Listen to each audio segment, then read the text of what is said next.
Welcome to episode 260 of Lucretius Today. This is a podcast dedicated to the poet Lucretius, who wrote On the Nature of Things, the most complete presentation of Epicurean philosophy left to us from the ancient world. Each week we walk you through the Epicurean texts, and we discuss how Epicurean philosophy can apply to you today. If you find the Epicurean worldview attractive, we invite you to join us in the study of Epicurus at EpicureanFriends.com, where we discuss this and all of our podcast episodes. This week, we're continuing in a series of episodes devoted to central doctrines of Epicurus. Last week, we discussed nothing comes from nothing, which Lucretius lists as the starting point of Epicurean physics. We also spent a significant amount of time last week discussing the process of deductive reasoning by which you derive the principle that nothing comes from nothing and then apply it to additional items of physics so as to reach additional conclusions. Today, we are going to move to the ultimate conclusion of Epicurean physics. We've entitled the episode, "The Universe is Infinite and Eternal and has no supernatural forces over it." But the real key is that Epicurus deduced that the universe is entirely natural, and that if something exists at all, then it is part of nature, and that there is nothing outside of nature. Now, that comes into play when you start talking about whether the universe had a beginning, whether there was something before the universe, and that thing could be God, or whether there's something past the universe in distance, that the universe has an end in some way, and then outside the universe, there could be a place where some supernatural force exists. We're not going to approach today's discussion as if we are astrophysicists, which we certainly are not. But our goal is going to be to bring Epicurus's perspective into play so that we can decide how it affects the conclusions and the presumptions that we have to make as we live from day to day. Now, one thing I'd like to make clear before we get started is it's important to understand that depending on your perspective, your training, the word universe can have different meanings to different people. It has become popular in recent decades to discuss things like multiverses and other dimensions and other things that have deviated from the traditional use of the word universe, which was that when somebody discussed the universe, they meant everything that exists, and that if it exists anywhere in any form, it is part of the universe. Now, that term can be confusing to people who are now used to talking about multiverses and other dimensions and the Big Bang Theory and other types of theories that imply that there are multiple universes. And we're going to be discussing the universe today primarily in the traditional sense, the dictionary definition, which is that, quote, the universe is the totality of known or supposed objects and phenomena throughout space, the cosmos, the macrocosm. In other words, universe in our generic way of talking about it means everything. So for all of those who hear universe and say, you're wrong, there are multiple universes, there's multiverses, there's all sorts of things, we're using the term in the philosophic sense of everything. And if it exists in whatever label you wish to put into it, then it exists as part of the universe from that traditional perspective. And just as we discussed last week, even though issues of physics can be very dry and unappealing for people who are concerned about their moment-to-moment lives, it's important to understand a basic view of the universe so that you can place yourself in a proper perspective. There was a time when people thought that the earth was the center of the universe and that we were specially privileged beings, the focus of God's attention, and that we were everything that was important in the universe. On the other hand, there is also a perspective in which the universe is so gigantic that we as individuals are so tiny within it that we are absolutely insignificant, without any merit or without any substance or reason to be considered whatsoever. And people can tend to boomerang between those two positions. We ourselves are the center of the universe, On the other hand, we ourselves are absolutely nothing and not worth even thinking about because we're so insignificant. One of the things I think we're going to find as we review Epicurus's viewpoint is that there is a better way to look at that acknowledges that indeed we are important to ourselves while not thinking that we are specially privileged by the universe to be the center of attention, and that both perspectives can be understood and integrated in a way that allows us to live happily without being overwhelmed by the size of the universe or inflated in self-importance by placing ourselves falsely at the center of it. So a proper understanding of the universe is foundational to Epicurus's approach to philosophy. We have, for example, principal doctrine number 11, quote, if we were not troubled by our suspicions of the phenomena of the sky and about death, fearing that it concerns us, and also by our failure to grasp the limits of pains and desires, we should have no need of natural science. And of course, that's phrased in a way that Epicurus often does by pointing out that we are troubled by those things. And so, therefore, we do have need of natural science in order to get rid of our troubles and suspicions that are not necessary to be concerned about.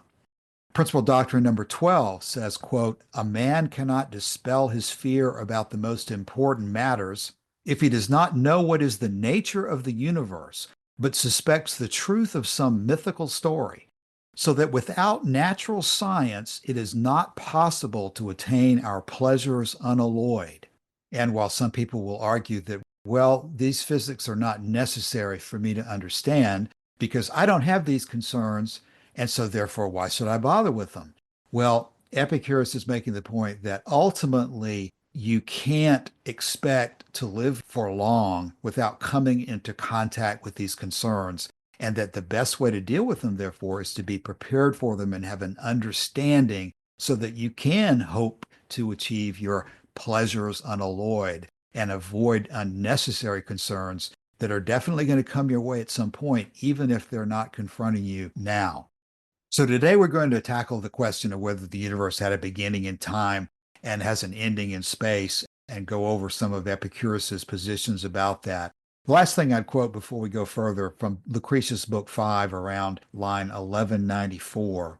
This is a very good summary and worth remembering about the significance of this issue, because Lucretius says this, quote, ah, unhappy race of men, when it has assigned such acts to the gods and joined therewith bitter anger. What groaning did they beget for themselves? What sores for us? What tears for our children to come? Nor is it piety at all to be seen often with veiled head turning towards a stone, and to draw near to every altar. No, nor to lie prostrate on the ground with outstretched palms before the shrines of the gods, nor to sprinkle the altars with the streaming blood of beasts, nor link vow to vow, but rather to be able to contemplate all things with a mind at rest. For indeed, when we look up at the heavenly quarters of the great world, and the firm-set ether above the twinkling stars, and it comes to our mind to think of the journeyings of sun and moon, then into our heart weighed down with other ills, this misgiving too begins to raise up its wakened head, that there may be perchance some immeasurable power of the gods over us, which whirls on the bright stars in their diverse motions. For lack of reasoning assails our mind with doubt, whether there was any creation and beginning of the world, and again, whether there is an end, until which the walls of the world may be able to endure this weariness of restless motion, or whether gifted by the God's will with an everlasting being, they may be able to glide on down the everlasting groove of time and set at naught the mighty strength of measureless time. The point being that lack of understanding will assail our minds with doubt about whether the world had a beginning or not. That's a natural question that arises in most every human being's experience. Maybe there are some people that it hasn't bothered, but the great majority of people are concerned. Did the universe have a beginning? Was God there before the beginning? Does the universe have a limit in space? Is that where God lives, outside the universe? And as long as you have those doubts that there's a place for a supernatural being in your universe, it's going to cause concern. And so Epicurus decided to deal with that. And that's what we're going to discuss today. You've raised a lot of good points as we start out today, Cassius. I think one of the interesting ones that you raised is this question of the meaning of the word universe. And one of the things that I didn't really understand until I had read DeWitt's book was the shades of difference in meaning between universe and cosmos.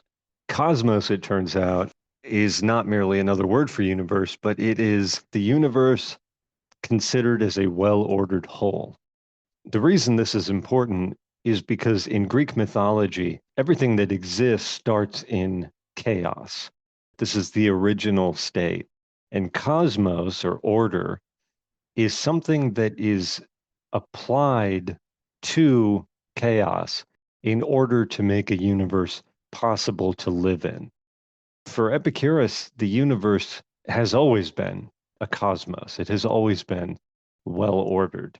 And it has been well ordered in part because there are boundaries, not at the edge of the universe, there is no edge, not in time, because there are no boundaries in time either, but because the things that exist in the universe have these boundaries. And the term that Lucretius uses is the deep set boundary stone, alta termina hierens. And one of those boundaries, and we didn't talk about this last week during our discussion of the atoms, is the atoms have properties, right? And those properties are shape, weight, and size. So in the context of these boundaries, like you can't have an atom the size of a house, as Lucretius says, because if you did, we could see them and we don't see them. So it is partially because the atoms have these unchanging properties that we can predict that behavior elsewhere in the universe is the same as it is here on Earth. This was the innovation of the atomists, was to predict that the rules governing what we poetically refer to as the heavens, they're the same rules that govern the behavior of bodies and space on Earth. So the things that are within our experience here on Earth, we can project that out into the cosmos because we can predict that the rules will be the same, because the cosmos is well ordered, and because the atoms have to follow these certain rules. The speed of atomic motion is uniform. There is a lower bound to the size of the smallest atoms, and there is an upper bound to the size of the atoms. And that's true not just on Earth, but everywhere.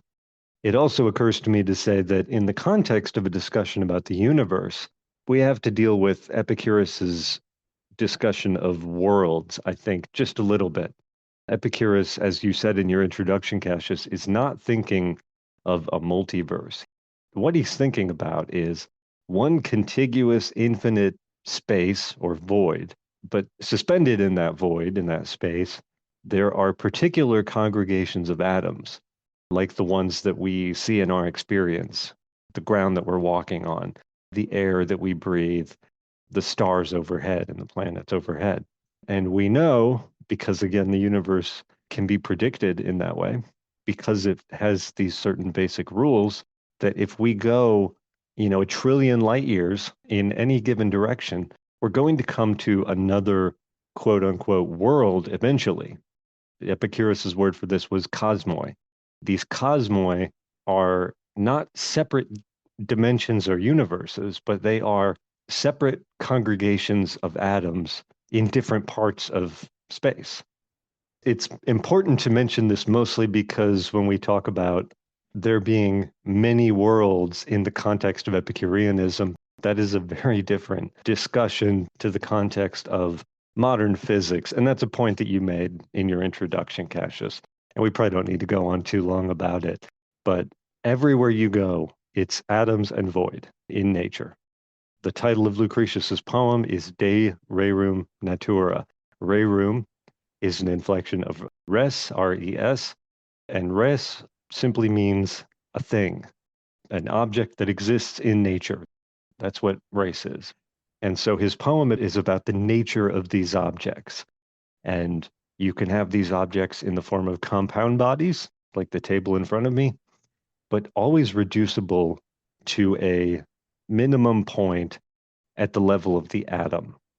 And again, because for Epicurus, the universe is a well-ordered whole and not chaos, we know that that same rule applies elsewhere in nature as well.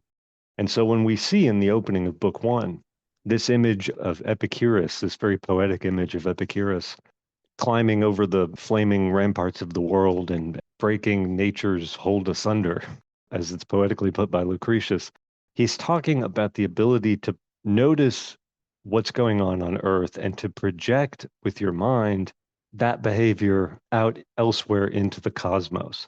It involves prediction, it involves identifying patterns.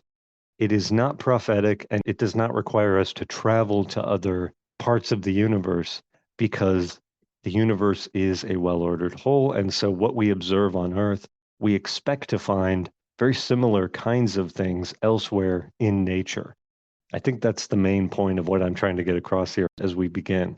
There are rules for the atoms. The speed of atomic motion is uniform. The atoms have three properties. These are the unchanging properties, but there are also things that change about the atoms, like their position.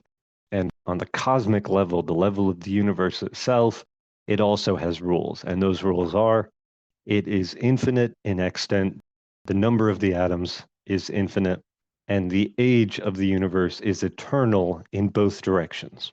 So if we go 1 trillion years back in time, we might not find the same congregation of atoms in this particular part of space that we're in, but we will find similar behavior then as we find now. That's the upshot of a universe that is predictable, that is orderly, and that follows these basic rules about the motion and size and weight of the atoms and the extent of the void through which they flow. Yeah, Joshua, let me comment on a couple of the issues that you've brought up there today, because I think that's a good introduction to it. And it's something we've discussed fairly regularly, especially with our friend Don on the forum, starting out with this question of what a world is in Epicurean terminology. If I recall this correctly, a lot of us at this point are thinking that what Epicurus means when he says a world is he's including basically when you look up at the sky or look around you, everything that you can see is part of our world. And that's not very hard to understand in terms of the earth being part of our world. But the issue becomes, well, when you look out at the stars, are those stars part of our world or not? And it seems like when I've been reading the commentators, they mostly come to the conclusion that yes, Epicurus did not know exactly what those stars were, but he knew he could see them. And so he was considering everything that we can see, including the sun, the moon, the stars above, as part of our world. Now, that has an interesting application because, especially in Lucretius, Epicurus thought that our world could come to an end, that the current arrangement of the atoms in our world, such as the Earth, could and in fact will end up at some point in the hopefully distant future being destroyed. So even though Epicurus was not projecting multiverses and so forth, Epicurus was talking in terms of there being multiple worlds and our world only being one of the existing worlds. And if you equate world with a system in which our Earth and the stars are included, then Epicurus was talking about there being multiple collections of planets, suns, stars, almost like we think of as a galaxy or something similar at a huge scale. In other words, Epicurus knew that the things that we see around us, having come together at some point into their current form, will eventually break apart from their current forms.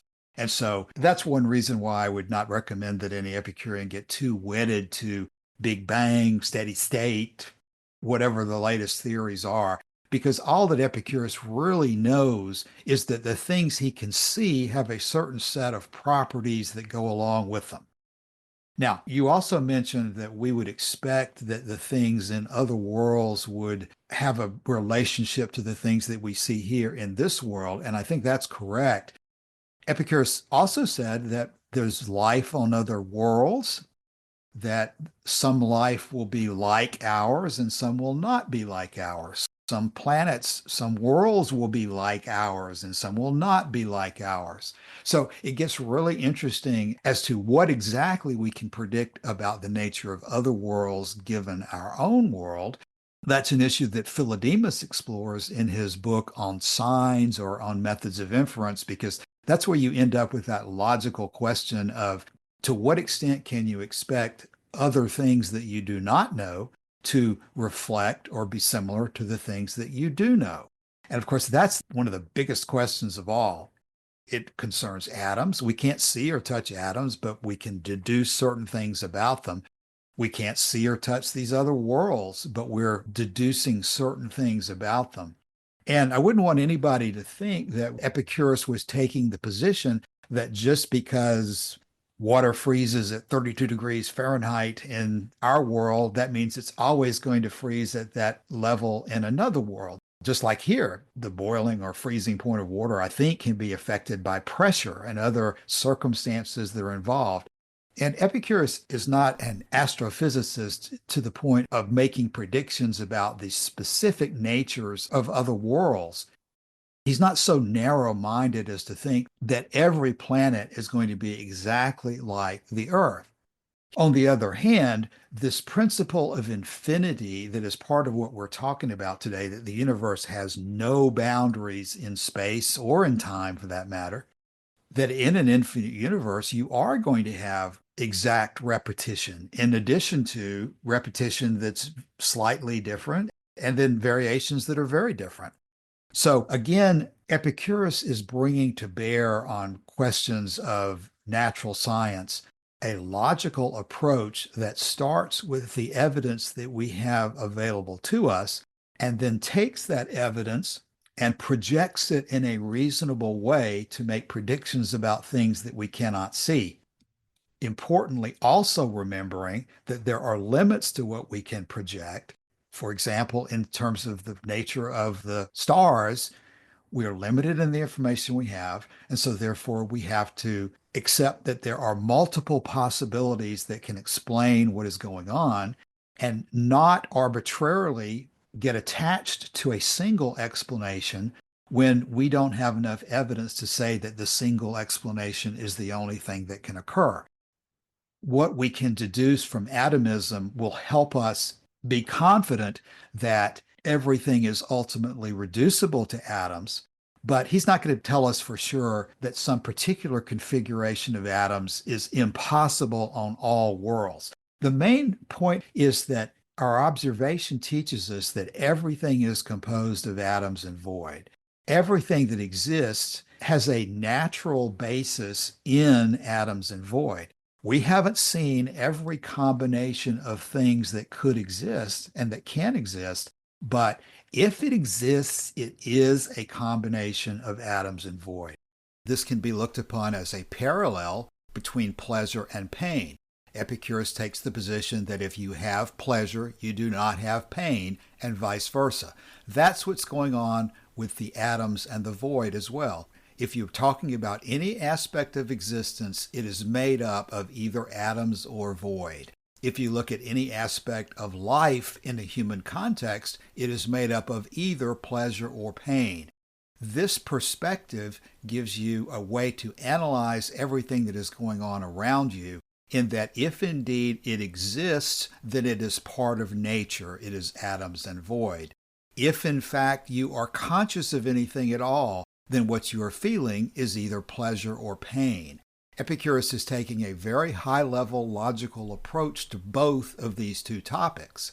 If you step back and think about it, Epicurus is not discussing the particular characteristics of a particular atom. He's not attempting to describe in exact detail an atom other than in the most general of terms. The same thing's going on with pleasure and pain. He is not telling you what experience of pleasure in life you should choose specifically, because they're basically innumerable. What he's telling you is that you can understand the choices in front of you, just like you can understand the nature of the universe, by realizing that they fit into broad categories. The categories that comprise the universe are atoms and void. The categories that comprise human life are pleasure and pain. The individual atoms and the individual pleasures have to be examined and chosen uniquely and separately. But as a philosophical matter, you can understand the process of what you're doing moment by moment in life by thinking about this big picture that comes from atoms and void, or pleasure and pain, as the paradigms through which you're analyzing the picture so that you can understand it and make intelligent decisions about it. Now, getting back to the raw physics, again, Frances writes A Few Days in Athens. She has her Epicurus say that he would not rule out the possibility of there being some powerful entity that could create a world or destroy a world. But at the same time, that doesn't mean that that entity would be supernatural. If the entity exists, if it is something that can come into contact with us, then it has a nature in irreducible atoms and void, just like we do. Yeah, and this entity could not create the atoms to make the world. He would be using leftover materials from things that already exist to make said world. I think the point that our world will one day come to an end is an important one. And I think the Roman poet Ovid clearly understood this because he pays Lucretius just about the highest compliment that an Epicurean poet can receive. And that compliment was this: the verses of the sublime Lucretius will perish only when a single day shall consign the world to destruction. So it does suggest that this was something known not merely to the Epicureans, but it was known to others, people who read them, that this was an opinion that they held, that the atoms and the void are eternal, uncreated, and will exist forever. But the compound bodies that the atoms come together to produce will eventually fall apart. And then the atoms will be recycled into new compound bodies. This is partially where we get the idea of nature as a generative mother, this continual recycling, this fertile recycling of material to produce new and interesting forms is a key understanding of how Lucretius viewed this. And this is why he uses, I think, less sterile terms than in some ways Epicurus himself does when Lucretius refers to first beginnings and the seeds of things. We talked about that at length last week. That's right, we did. And you've mentioned how the world will come to an end at some point. And the letter to Herodotus talks about how Epicurus thought that the world had a beginning in the sense of coming together from the atoms that compose it. One of the references that would support that would be, as we know, Epicurus held that all things happen from one of three different categories. We have some control over it, it's accidental, or it happens by necessity. When he describes how things happen by necessity, he talks about in the letter to Herodotus how those things that are of necessity were set in motion at the original formation of the worlds.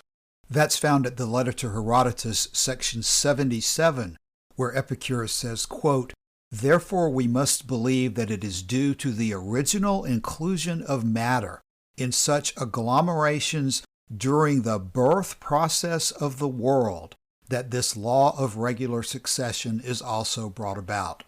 So Epicurus talks clearly about formation of worlds, meaning that they form, they have their lifespans, and they eventually dissolve, just like everything that comes together, as you've just said.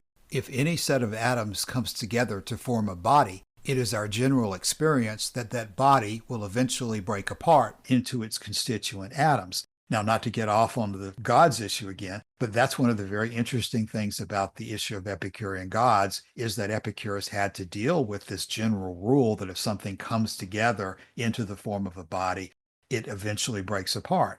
Well, in the case of the gods, he resolved that problem by deducing that the gods must have a way of sustaining their bodies indefinitely by replacing their atoms. And that's how he explains how a living being could live essentially deathlessly, because you replace your atoms and reform them and keep them in the form that allows you to survive.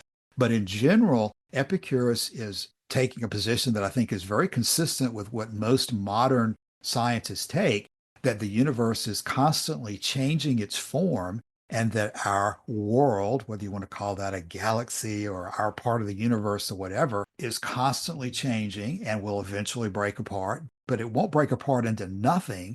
It will break apart into its constituent elements, which will then serve as the basis for forming a new universe, just as in our world, when a living being dies, its atoms return to the earth and then are used eventually by Mother Nature to raise up new living beings. So it's wrong to look at the universe and say, well, the universe had a creation, so it had a creator, and oh my gosh, that's supernatural. Or the universe has an end in space, and if we could just fly out far enough, we can meet the supernatural because that's where the supernatural must be. And Epicurus said, that's the wrong perspective. The universe is everything that exists.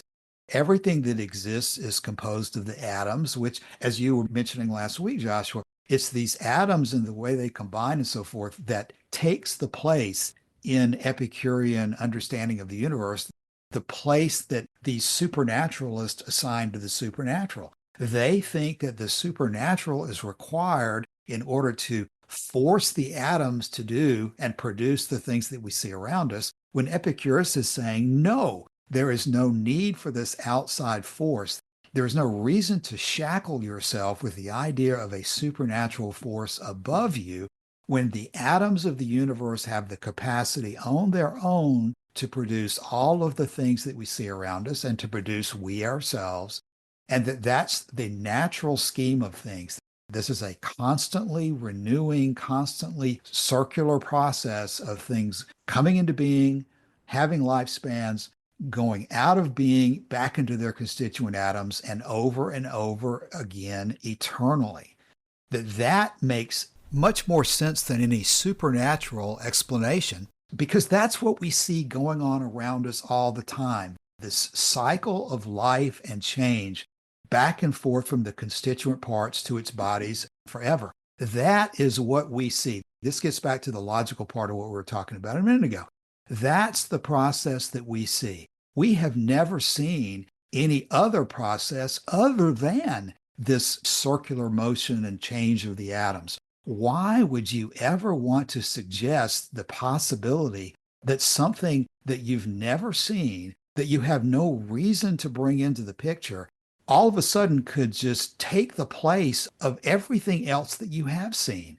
Why would you suggest that the nature that you're familiar with, from the moment you are born to the moment you die, what you see in front of you, how can you just abandon what you see, abandon the senses, and think, well, maybe there's something else beyond this. Maybe there's something that overrules everything the senses have told you your entire life and brings into the picture a supernatural God of the machine, as they talk about in the theater, that would overturn everything that you've experienced. That's nonsensical, fantastical, if not insane, to suggest something like that. But people do suggest it. The majority of the world thinks that something like that is going on. And so when Epicurus says, if that kind of thing doesn't bother you, then you don't need natural science. But everybody in the world seems to be bothered by that and seems to bother everyone else with it. So you must understand this foundational natural science, or you will constantly be thrown off of your smooth motion by these people who are trying to upset you. As Lucretius says, they're inventing these schemes, inventing these myths to upset your ability to plan and live your own life.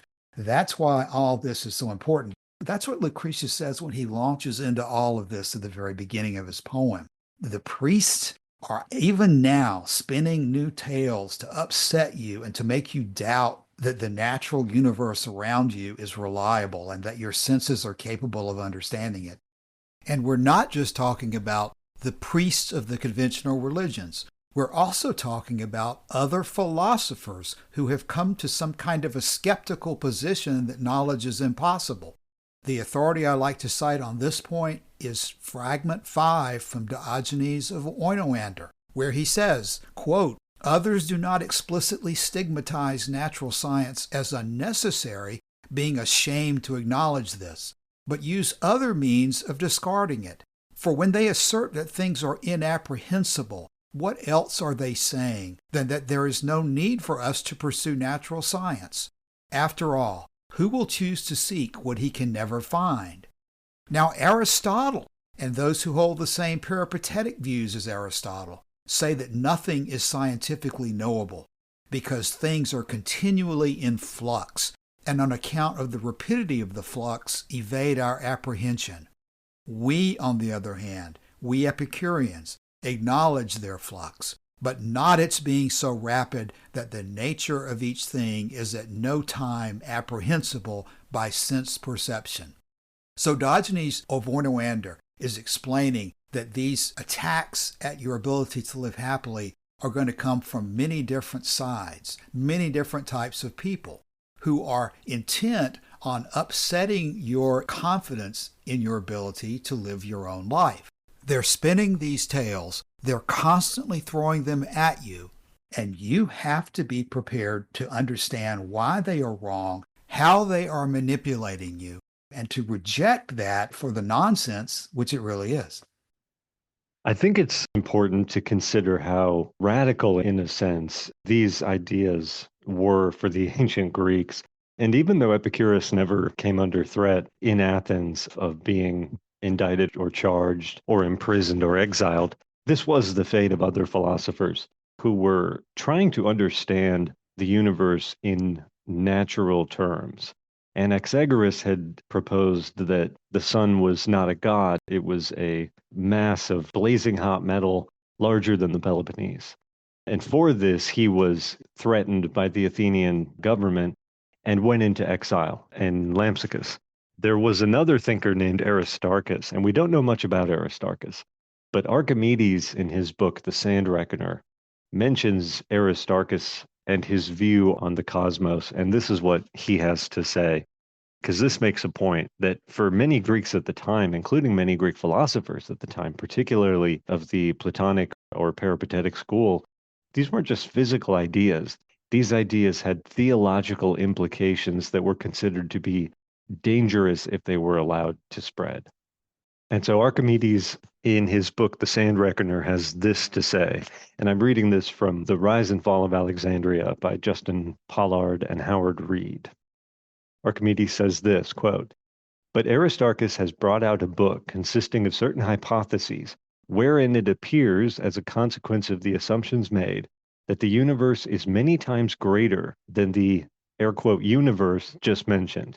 His hypotheses are that the fixed stars and the sun remain unmoved, that the earth revolves about the sun on the circumference of a circle, the sun lying in the middle of the orbit, and that the sphere of fixed stars situated about the same center as the sun is so great that the circle in which he supposes the earth to revolve bears such a proportion to the distance of the fixed stars as the center of the sphere bears to its surface."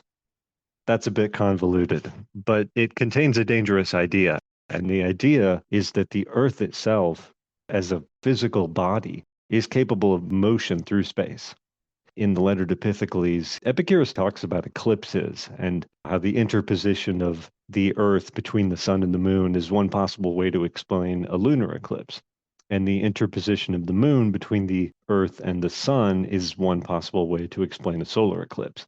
So we do know that Epicurus thought some of these bodies are in motion or can be in motion.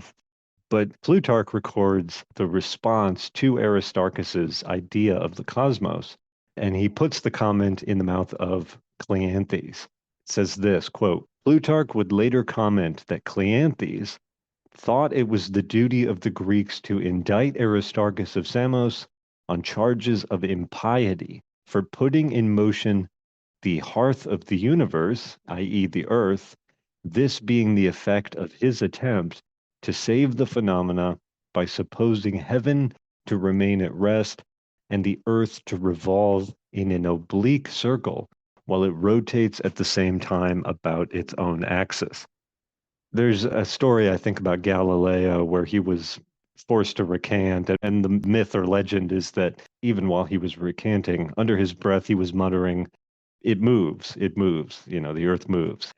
But this proposal that these bodies are merely natural and that they are put into motion is actually a threat to Greek religious sensibilities. And we have encountered Cleanthes in other readings, haven't we? He was the one, when we were going through Cicero, who proposed, if you can imagine a painting of pleasure sitting on her throne and the virtues circled around her as her attendants, putting virtue in service of pleasure, and how horrifying we're supposed to think that is. I think that was Cleanthes, wasn't it, Cassius? Yes, it was. And so we see this isn't a town and gown dispute, as we would describe with later Oxford, Cambridge disputes with their municipalities. This is another philosopher saying to Aristarchus that his views about the cosmos were irreligious and were dangerous and should be suppressed. And Epicurus's view, I think, was even worse, because Aristarchus says that the universe is many times larger than anyone had previously thought. But what Epicurus is saying is the universe is infinite. Not only does the world that we live in, not only is it capable of motion because it's made of atoms, and atoms are capable of motion, but it came out of the atoms and it will one day return into atoms. And so I think this gives a glimpse into the world of Epicurus and the world of his co-thinkers, in which you have people who are pushing the boundaries of what is known in the universe, and you have other people, even other philosophers, pushing back against it as saying, this is a violation of religion. This is a violation of Greek theology, and this needs to be suppressed. We cannot allow this stuff to get out. Yeah, Joshua, the point you're making now is the ultimate point of this episode of this principle of physics, and it's where we're going to eventually close the episode today on that point. But before we do, there's one more thing specifically I've wanted to include to address a concern that some people have. One more time, that this is an issue of physics that has no relationship to me, because modern scientists tell us that the universe is a certain size, a certain shape, a certain number of years old, and that's all I need to know. Regardless of what your viewpoint is about which of the latest theories is likely to prove to be the most accurate in modern science, a benefit I think that everyone can get from Epicurus's analysis of this question is to look back at the way Epicurus reasoned it through. It's in the letter to Herodotus, section 41, but I'm going to read it from the way Lucretius expressed it in book 1, starting around line 951. Quote, "But since I have taught that the most solid bodies of matter fly about forever, unvanquished through the ages, come now let us unfold whether there be a certain limit to their full sum or not. And likewise the void that we've discovered, or room or space in which all things are carried on. Let us see clearly whether it is altogether bounded or spreads out limitless and immeasurably deep." And here's the part where he gives his reasoning at 958. "The whole universe then is bounded in no direction of its ways, for then it would be bound to have an extreme point. Now it is seen that nothing can have an extreme point unless there be something beyond to bound it, so that there is seen to be a spot further than that which the nature of our sense can follow it. As it is, since we must admit that there is nothing outside the whole sum, it has not an extreme point. It lacks, therefore, bound and limit. Nor does it matter in what quarter of it you take your stand. So true is it that whatever place every man takes up, he leaves the whole boundless just as much on every side." And the reason I wanted to point that out is that Epicurus is not attempting to put his telescope up against somebody else's telescope. He's making a logical deduction that if something exists, then it's part of the universe. Because to be limited means just that. It has a limit, it has an extreme point. But logically speaking, you can always go further out, and there's no logical reason to expect that you will ever come to an end. Lucretius gives the example later on of shooting the arrow. Either the arrow is going to hit something, in which case something is there, or the arrow is going to keep flying through space, in which case the space is there. This is a logical argument. This is akin, I would say, to the whole issue of atomism in the first place, saying that there must be atoms even though we cannot sense them. There must be no end to the universe, even though we can't, through our senses, confirm that. It just makes sense that it has to be that way. And whether you talk about atoms on the smallest extreme, or the universe as boundless on the largest extreme. Our logic tells us that this must be the case, and our logic is confirmed by the things that we can sense, that we can touch, and that we can see. We're not taking a logical position that has no basis in evidence. We have plenty of evidence about the way that nature operates. And while we are not able to explain every aspect of an atom, and we're not able to explain every aspect of the universe, we can be confident that given our experience, there is no reason to think anything other than that there is an atom at the smallest end, and at the highest end, the universe itself is boundless. Again, this is not a telescope or radiotelescopy type of position. It's not a position that's going to tell you necessarily whether the Big Bang is a better theory than steady state or some other variation. What it is going to, though, do is provide your mind some framework within which you can grasp that there's no reason to go looking for supernatural explanations for things when you've got a logical and reasonable deduction available to you based on the evidence that you do have at hand. We're not going to go into it today, but if you go into Lucretius and you go into Herodotus, you'll see that Epicurus held if the size of the universe were infinite, but there was only a finite supply of matter, then the universe would never have come together in bodies the way it does. On the other hand, if the universe had an infinite supply of matter, but space was limited, then everything would be close packed, and again, the universe would not be as we see it is. That is an example of how evidence that is available to us is used in the process of deductive reasoning to come up with a reasonable explanation for what we do in fact see.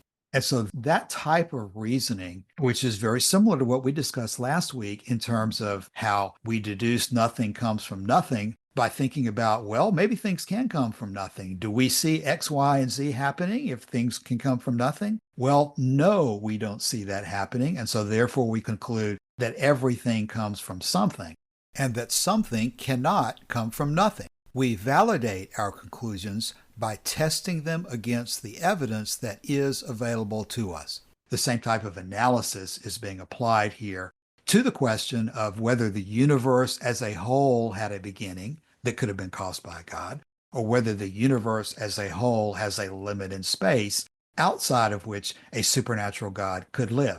Neither of them have any reason for us to take those suggestions seriously, and so we should not take them seriously and not let them cause us concerns.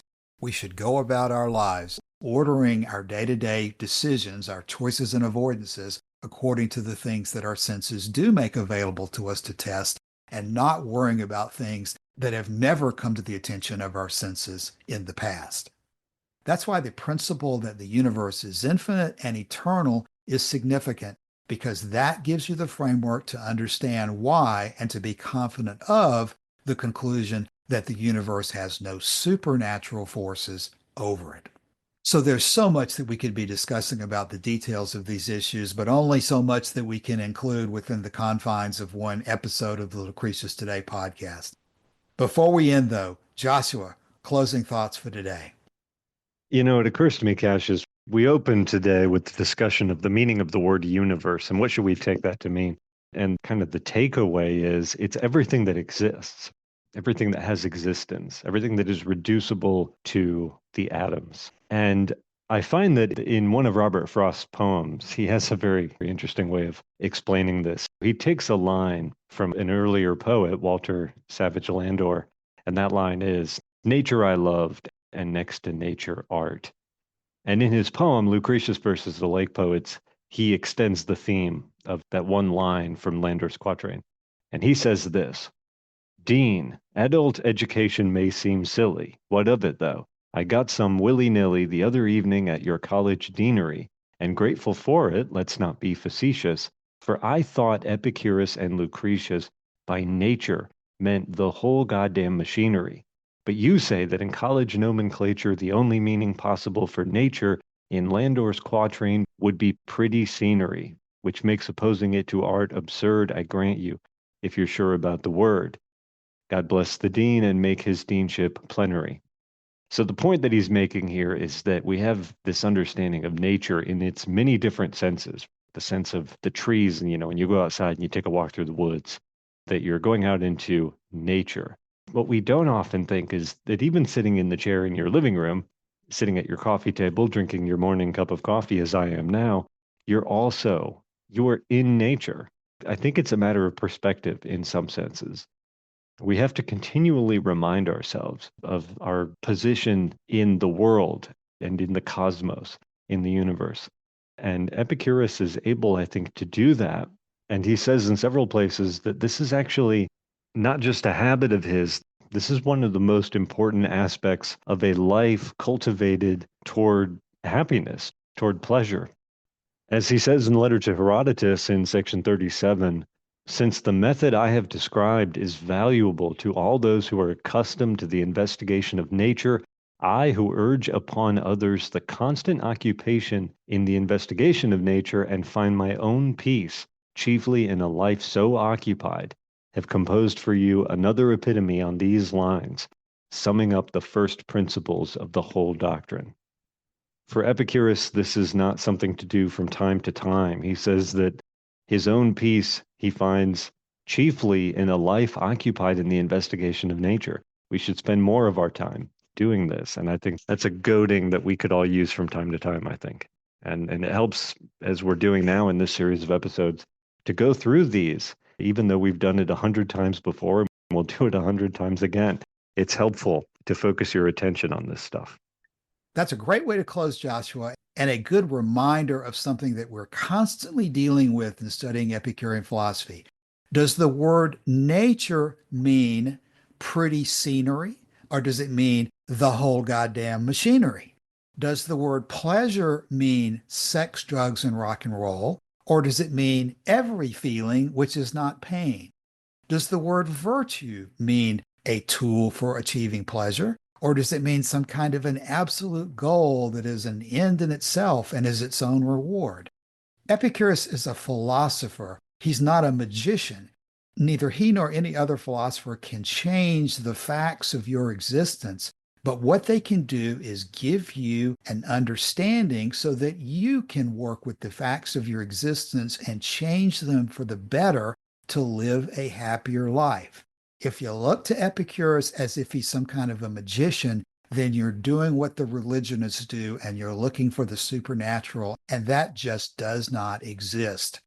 From the point of view of Epicurus, figuratively bringing down from the heavens an approach to life that allows you to live successfully and happily, that is an achievement and something to be very, very grateful that he did, and makes it extremely worth exploring as we do at the Epicurean Friends Forum and in this series of podcasts. Now, in the list of subjects that we cover on the front page of the Epicurean Friends Forum, our next topic would be the nature of the gods as containing nothing that's inconsistent with incorruption or blessedness. But we've just spent a long series of episodes on that topic, going through Cicero's On the Nature of the Gods, and especially a single episode we did with our friend Don talking about our conclusions after going through all of that. So we're going to come back next week and start with the topic, Death is Nothing to Us. And that's certainly a deep subject that we'll have plenty to say about. In the meantime, before next week, drop by the forum and let us know if you have any comments or questions about this or any of our other discussions of Epicurus. Thank you for your time today. We'll see you again soon. Bye.